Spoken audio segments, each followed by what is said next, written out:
Good morning, students. Today I will teach to you regarding classification of company. पिछले समय में अपन लोगों ने पढ़ा था कंपनी का अर्थ और कंपनी की विशेषताएं। कंपनी का अर्थ विशेषताओं के पश्चात आता है कंपनी कितने प्रकार की होती है। इस संदर्भ में मैं एक चार्ट के माध्यम से आप लोगों को बताता हूँ कि विभिन्न प्रकार की कंपनियों को हम अलग अलग रूप में विभक्त करते हैं on the basis of mode of formation, मतलब कंपनी किस प्रकार से बनाई जाती है, on the basis of liability दायित्व के आधार पर, on the basis of number सदस्यों की संख्या के आधार पर, on the basis of control company में कंट्रोल के आधार पर, होल्डिंग सब्सिडी कंपनी या गवर्नमेंट कंपनी वगैरह इसके अंतर्गत होल्डिंग सब्सिडी कंपनी वगैरह इसके अंतर्गत आती है। On the basis of ownership में government company non government company के रूप में आएगी। On the basis of access of capital market listed unlisted company, और अदर कंपनी के अंतर्गत charitable company, nidhi, foreign company, dormant company, small company वगैरह वगैरह आती है। सबसे पहले मैं आप लोगों को स्पष्ट करना चाहूँगा on the basis of mode of formation. देखिए, कंपनी निर्माण के आधार पर कंपनी तीन प्रकार से विभक्त की जा सकती है। पहली कंपनी शाही कंपनी, जिसको हम चार्टर्ड कंपनी के नाम से पुकारते हैं। एक company incorporated under the royal charter called royal charter company, अर्थात ऐसी कंपनी जिसका निर्माण राज आज्ञा के द्वारा, शाही फरमान के द्वारा, राजा महाराजाओं के आदेश के माध्यम से जिस कंपनी का निर्माण किया जाता है, ऐसी कंपनी को हम शाही कंपनी के नाम से पुकारते हैं। वर्तमान समय के अंतर्गत प्राय संपूर्ण विषय से राजशाही शासन व्यवस्था विलुप्त हो चुकी है, इसलिए इस स्वरूप में कंपनी की स्थापना वर्तमान समय के अंतर्गत नहीं की जाती है। ऐसी कंपनी की मुख्य विशेषता ये होती है कि इनकी स्थापना का उद्देश्य विशेष होता है। इन कंपनियों के अधिकार बहुत विस्तृत होते हैं। कंपनी द्वारा लिए गए ऋणों के लिए सदस्य उत्तरदायी नहीं होते हैं। कंपनी को अपने नाम के आगे अंत में लिमिटेड शब्द लिखने की आवश्यकता नहीं होती है। ऐसी कंपनियां अधिकार क्षेत्र के बाहर कार्य नहीं कर सकती है, अन्यथा इनका अधिकार पत्र जो इनका चार्टर वो रद्द हो जाता है। शाही अधिकार पत्र द्वारा सम्मिलित कंपनियों के मुख्य कार्य राजकीय, प्रशासन, सैनिक शक्ति को बनाए रखना है और इसी प्रकार के अन्य कार्य आदि होते थे।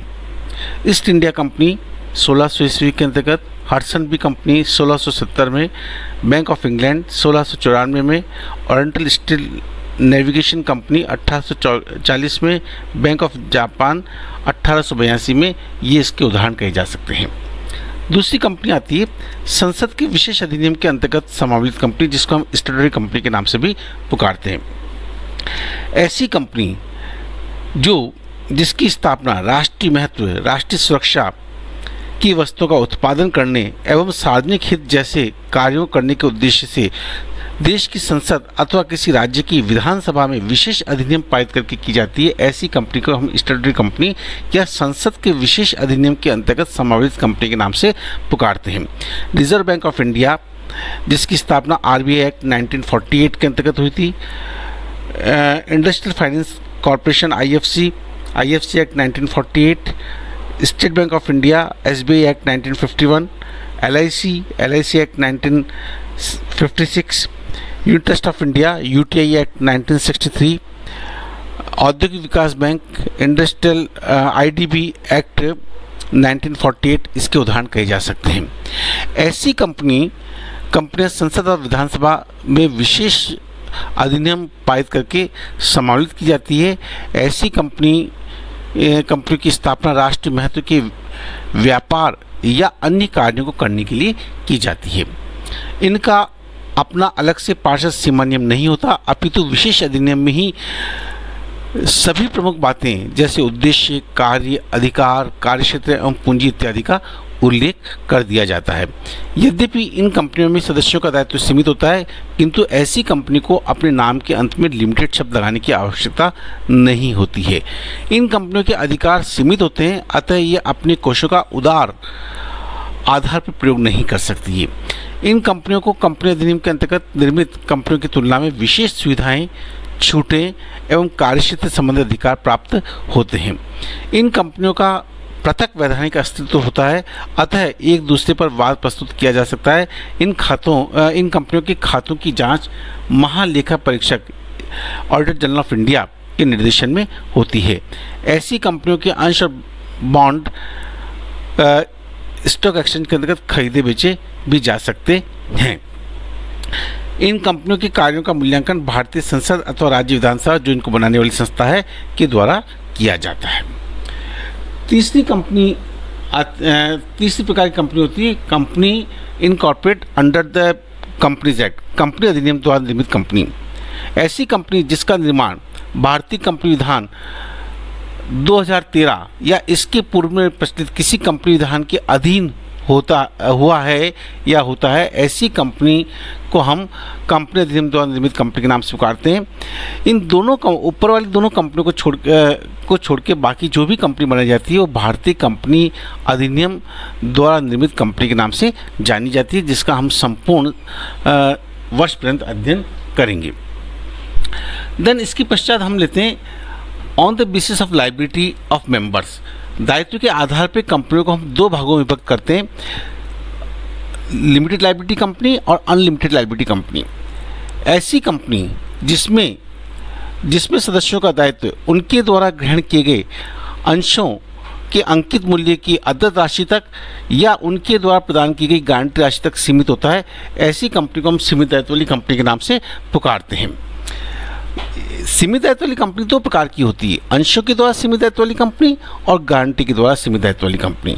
अंशों के द्वारा सीमित दायित्व वाली कंपनी को डिफाइन किया गया है सेक्शन 2 सब सेक्शन 22 के अंतर्गत। A company limited by shares means a company having the liability of its members limited to the amount if any unpaid on the shares held by them. अर्थात ऐसी company जिसमें उसके सदस्य के द्वारा ग्रहण किए गए अंशों के अंकित मूल्य की अद्यत राशि तक ही सदस्य का दायित्व रहता है। अगर सदस्य के द्वारा संपूर्ण राशि का भुगतान कंपनी को कर दिया गया, अर्थात उसके शेयर फुली पेड अप हैं, तो ऐसी कंडीशन के अंतर्गत कंपनी अपने सदस्य से अतिरिक्त राशि की मांग नहीं कर सकती है, भले से कंपनी के समापन के समय कंपनी के ऊपर संपत्ति की अपेक्षा दायित्व अधिक भी क्यों न हो। दूसरी कंपनी है company limited by the guarantee, जिसको सेक्शन 2 सब सेक्शन 21 के अंदर डिफाइन किया गया है। It means a company liability of whose members is limited to such amount as the members have undertaken to contribute to the assets of the company in the event of its being wound up. अर्थात ऐसी company जिसमें सदस्य के दायित्व की उत्पत्ति company के समापन के समय होती है और कंपनी अपने सदस्य से उसके द्वारा प्रदान की गई गारंटी राशि अथवा उसके द्वारा अंशों के रूप में अगर गारंटी को व्यक्त किया गया है तो अंशों के मूल्य तक की गारंटी राशि की मांग कंपनी के समापन के समय की जा सकती है। अगर कंपनी के पास संपत्ति की अपेक्षा दायित्व अधिक हो तो वो अपने सदस्यों से इस राशि की मांग कर सकती है। गारंटी के द्वारा सीमित दायित्व वाली कंपनी हम पुनः दो भागों में विभक्त कर सकते हैं, एक है अंश पूंजी वाली कंपनी और एक बिना अंश पूंजी वाली कंपनी। जब सदस्य के द्वारा गारंटी राशि को अंश के रूप में व्यक्त किया जाता है, जैसे मान लीजिए मेरी गारंटी मिस्टर एक्स की गारंटी 500 शेयर्स की है, मिस्टर जेड की गारंटी 1000 शेयर्स की है, तो इसका अर्थ ये हो गया कि वहाँ पर सदस्य के द्वारा गारंटी को अंशों की संख्या के आधार पर व्यक्त किया गया है। 500 अंश इंटू अगर मान लीजिए अंश का मूल्य 10 रुपये प्रति अंश है तो 5000 रुपये तक की गारंटी होगी। जिसने 1000 अंश की गारंटी दी है अर्थात 1000 इंटू 10 इजिकल टू 10,000 रुपये तक की गारंटी उसकी होगी। गारंटी की उत्पत्ति गारंटी वाली कंपनी के अंतर्गत दायित्व की उत्पत्ति केवल कंपनी के समापन के समय ही होगी, जबकि अंशों के द्वारा सीमित दायित्व वाली कंपनी अपने सदस्य से अंशों के अंकित मूल्य की राशि की मांग अपने जीवन काल में कभी भी कर सकती है। देन दूसरी कंपनी लायबिलिटी के आधार पर होती है, वो होती है unlimited company, A company not having any limit on the liability of its members. अर्थात जब कंपनी में सदस्यों का दायित्व सीमित नहीं होता, असीमित होता है, तो ऐसी कंपनी को हम असीमित दायित्व वाली कंपनी के रूप में पुकारते हैं। प्राय व्यापारिक कंपनियों की स्थापना असीमित दायित्व वाली कंपनी के रूप में नहीं होती है, इस रूप में कंपनी सम्मिलित नहीं होती है, क्योंकि साझेदारी व्यवसाय का एक प्रमुख दोष सदस्यों के साझेदारों का दायित्व असीमित होना रहा है। उस दोष को दूर करने के उद्देश्य से कंपनी की स्थापना की जाती है। इसलिए प्राय व्यापारिक कंपनी असीमित दायित्व वाली कंपनी के रूप में रजिस्टर्ड नहीं होती है। अगर कोई कंपनी असीमित दायित्व वाली कंपनी के रूप में रजिस्टर्ड है, इनकॉर्पोरेट की गई है, तो ऐसी कंडीशन में उसके सदस्य का दायित्व कंपनी के समापन के समय ही उत्पन्न होगा और ऐसा दायित्व केवल संयुक्त होगा। अर्थात सभी सदस्यों का जो दायित्व है उनके द्वारा ग्रहण किए गए अंशों अथवा जो उनका कंपनी में हित है वहाँ तक उनका दायित्व संयुक्त रूप से होगा। साझेदारी व्यवसाय के अंतर्गत जो सबसे बड़ा दोष है कि वहाँ पे साझेदारों का दायित्व संयुक्त और पृथक दोनों ही होता है। देन तीसरा क्लासिफिकेशन हम कंपनी का करते हैं on the basis of members. Company में सदस्यों की संख्या के आधार पे कंपनी को हम दो भागों में विभक्त करते हैं, पब्लिक कंपनी और प्राइवेट कंपनी। पब्लिक कंपनी को डिफाइन किया गया है सेक्शन 2 सब सेक्शन 71 के अंतर्गत। A company which is not a private company have a minimum paid up capital as may be prescribed. A company which is a subsidiary of a company not being a private company for the purpose of this act, even where such subject company continues to obey a private company in its article। अर्थात public company से आशिक ऐसी company से जो private company नहीं है तथा जिसकी minimum paid up capital, न्यूनतम पेडअप कैपिटल जो अधिनियम के द्वारा प्रेस्क्राइब की गई है वह है, तथा वह किसी अन्य कंपनी की, अगर किसी अन्य कंपनी की सहायक कंपनी है, किसी पब्लिक कंपनी की सहायक कंपनी है, तो ऐसी सहायक कंपनी भले से प्राइवेट कंपनी में क्यों ना हो, ऐसी सहायक कंपनी पब्लिक कंपनी मान ली जाएगी। दूसरी कंपनी होती है प्राइवेट कंपनी। प्राइवेट कंपनी को सेक्शन 268 के अंतर्गत डिफाइन किया गया है। Article provides for the following, restricts the right to transfer of its shares, except in case of OPC limit the number of its member to extend to 200, excluding the present or former employee who are member of the company, prohibits any invitation to public to subscribe for any security of company। देखिए, private company का मतलब ऐसी company से जो अपने सदस्यों को अंशों के हस्तांतरण पर प्रतिबंध लगाती है, जिसमें सदस्यों की संख्या अधिकतम 200 तक निर्धारित की गई है। यहाँ 200 की गणना के अंतर्गत पूर्व सदस्यों को या वर्तमान कंपनी के पूर्व कर्मचारियों को और या वर्तमान कर्मचारियों को जो कर्मचारी होने के कारण उन्हें कंपनी के द्वारा अंशों का आवंटन किया गया है, उनको सदस्यों की गणना के अंतर्गत शामिल नहीं किया जाएगा।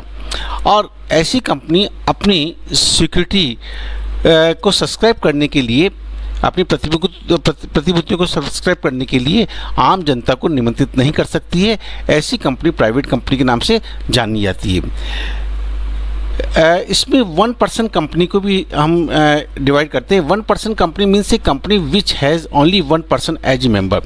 1% कंपनी के बारे में अपन ने विस्तार से अगला एक लेक्चर अपलोड किया जा चुका है, जिसमें आपको बताया गया है कि ऐसी कंपनी जिसकी स्थापना के लिए केवल एक सब्सक्राइबर की ही आवश्यकता होती है, ऐसी कंपनी को 1% कंपनी के नाम से पुकारते हैं। 1% कंपनी प्राइवेट कंपनी का ही एक रूप कहा जा सकता है। प्राइवेट कंपनी को विस्तार से अगले लेक्चर के अंतर्गत आप लोगों को एक्सप्लेन किया जाएगा। देन इसके पश्चात हम लेते हैं on the basis of control. On the basis of control company को हम दो भागों में डिवाइड करते हैं, holding company and subsidy company. Holding company, जिसको हम हिंदी में बोलते हैं सूत्रधारी कंपनी। सूत्रधारी कंपनी क्या होती है? ऐसी company, holding company in relation to one और more companies means a company of which such companies are subsidy company. ऐसी कंपनी जिसकी कोई अन्य कंपनी सब्सिडी कंपनी है, अर्थात जिसको समझाने के दृष्टिकोण से मैं समझा दूं, ऐसी कंपनी जो किसी अन्य कंपनी के संचालक मंडल के गठन पर या प्रबंध मंडल के पर नियंत्रण रखती है, अर्थात दूसरी कंपनी की अंश पूंजी का 50% या इससे अधिक के भाग पर वो अधिकार रखती है, तो अधिकार रखने वाली कंपनी को हम होल्डिंग कंपनी के नाम से पुकारेंगे, और जिस कंपनी पर अधिकार होता है ऐसी कंपनी को हम सब्सिडी कंपनी के नाम से पुकारेंगे। देखिए सेक्शन 287 के अंतर्गत सब्सिडी कंपनी को डिफाइन किया गया है। A company in which the holding company has control in any of following ways: control the composition of board, exercise control or more than one half of its total share capital either at its own or together with one or more of subsidiary company। ऐसी company को हम सहायक company के नाम से पुकारते हैं। देखिए मैं यहाँ पे एक बात स्पष्ट करना चाहूँगा, अगर मान लीजिएगा एक्स कंपनी की सब्सिडी कंपनी वाई है, अर्थात एक्स कंपनी वाई कंपनी के संचालक मंडल के गठन पर नियंत्रण रखती है, अथवा एक्स कंपनी के पास में वाई कंपनी की 50% या इससे अधिक की शेयर कैपिटल है, अर्थात 50% या इससे अधिक के मताधिकार एक्स कंपनी के पास में है, तो हम क्या कहेंगे? X company is the holding company and y company is the subsidy company. किंतु अगर वाई कंपनी के पास में जेड कंपनी कि संचालक मंडल के गठन पर नियंत्रण है, it means y company is the holding company of z company, तो जेड कंपनी सब्सिडी कंपनी होगी और वाई कंपनी होल्डिंग कंपनी कहलाएगी। तो प्रश्न उठता है एक्स कंपनी और जेड कंपनी के बीच में रिलेशन क्या होगा? तो इस रिलेशन को हम डिफाइन करते हैं, X company is the holding company of X Y and Z. X company सूत्रधारी कंपनी है वाई और जेड कंपनी की, और Y company is the subsidiary company of X company and holding company of Z company, and Z company is the subsidiary of X and Y company। तीसरा प्रकार है सरकारी company, government company, any company in which not less than 51% of paid up share capital is held by the following: by the central government, by the state government, partly central government, partly by one or more state governments। अर्थात ऐसी company जिसकी 51% या इससे अधिक की paid up capital केंद्रीय सरकार के पास में, अथवा किसी राज्य सरकार के पास में, अथवा पार्टली सेंट्रल गवर्नमेंट के पास में, केंद्रीय सरकार के पास में, और पार्टली एक राज्य या एक से अधिक राज्य सरकारों के पास में हो, ऐसी कंपनी को हम सरकारी कंपनी के नाम से पुकारते हैं। यहाँ पर सरकारी कंपनी के अंतर्गत केंद्रीय सरकार और राज्य सरकार को ही शामिल किया गया है। स्थानीय निकाय के पास में अगर किसी कंपनी की 51% या इससे अधिक की होल्डिंग हो जाती है तो ऐसी कंपनी सरकारी कंपनी नहीं मानी जाएगी। स्थानीय निकाय से मतलब नगर निगम, नगर परिषद, नगर पालिका, पंचायत समिति इत्यादि हो सकते हैं। इसके पश्चात हम लेते हैं on the basis of nationality. Nationality के आधार पर कंपनी दो प्रकार की होती है, फॉरेन कंपनी और डोमेस्टिक कंपनी। फॉरेन कंपनी का मतलब एनी कंपनी और body incorporated outside India having following features: has a place of business in India whether by itself or through an agent physically or through electronic mode. It conduct any business activity in India in any other manner। ऐसी company जिसका निर्माण एवं समावलन भारत के बाहर प्रचलित किसी company विधान के अधीन हुआ हो, ऐसी कंपनी को हम विदेशी कंपनी के नाम से पुकारेंगे। ऐसी कंपनी भले से भारत के अंतर्गत स्वयं कार्य कर रही हो या किसी अन्य तरीके के किसी एजेंट के माध्यम से या किसी इलेक्ट्रॉनिक मोड के माध्यम से भारत में कार्य कर रही है या भारत में अपनी बिजनेस एक्टिविटी को संचालित कर रही है, ऐसी कंपनी विदेशी कंपनी ही मानी जाएगी। जब विदेशी कंपनी हमारे देश में कार्य करती है तो जिस राज्य में अपना मुख्य ऑफिस की स्थापना करेगी उस राज्य के रजिस्ट्रार के पास कंपनी को अपना चार्टर, अपना पार्षद सीमा नियम, पार्षद अंतर नियम, भारत में रहने वाले संचालकों एवं अधिकारियों की सूची इत्यादि सभी चीज़ें उन्हें वहाँ पर रजिस्टर्ड करवानी पड़ेगी, वहाँ जमा करवानी पड़ेगी। और कंपनी में कोई भी आधारभूत परिवर्तन होता है कंपनी के डॉक्यूमेंट्स में तो इसकी सूचना निर्धारित अवधि के अंतर्गत भारत के आरओसी के पास में इनको प्रेषित करनी पड़ेगी। दूसरी कंपनी होती है domestic company. It is a company that conduct it's affair in its home country, अर्थात ऐसी कंपनी जिसका निर्माण एवं समामेलन भारत में प्रचलित कंपनी विधान के अधीन हुआ हो और भारत में ही वह अपना कार्य कर रही है, ऐसी कंपनी को हम डोमेस्टिक कंपनी के नाम से पुकारते हैं। ये मुख्य प्रकार कंपनियों के संदर्भ में मैंने आपको डिस्कस किए। नेक्स्ट लेक्चर के अंतर्गत मैं आपको डिस्कस करूंगा प्राइवेट कंपनी। थैंक्स।